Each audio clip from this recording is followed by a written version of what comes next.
Ну і тепер, ви бачите, от я приїхав, а там у Варшаві адбылася канференція по створенню, ну, по легалізації, так сказать, юридичної, все, Псковської народної, Псковської республіки. Смоленська вже має конституцію. Ми маємо контакти з Інгрією. Ведаеце, у 19 годзе Інгрія, до речі, была маленькой такой. Да. А цяпер яны маюць на ўвазе всю вот гэтую былую Ленінградскую вобласць. Мы маем контакты з гэтымі людзьмі. Гэта ідзе хваля. Хваля пакуль на ўзроўні інтэлігенцыі. Гэта асобна, яны амаль усе выгнаныя з Расіі. Вось. І ёсць такі, ну, таксама у Калінінградскай вобласці. Ён, дарэчы, беларускага паходжання. Таксама яны мараць аб стварэнні Балтыйскай рэспублікі на месцы Калінінградскай вобласці, асобнай.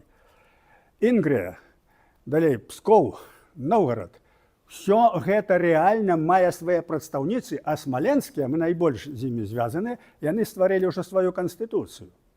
Это беларусы, яны разумеюць, што мы беларусы, але мы павінны на нейкай аснове легалізавацца, лакалізавацца як адно.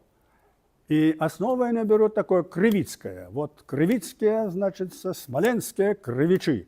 Разумеючы, што мы беларусы, мова наша беларуская, бо я кажу, якая ваша будзе дзяржаўная мова? Ну, якая ёсць, беларуская, іншай няма.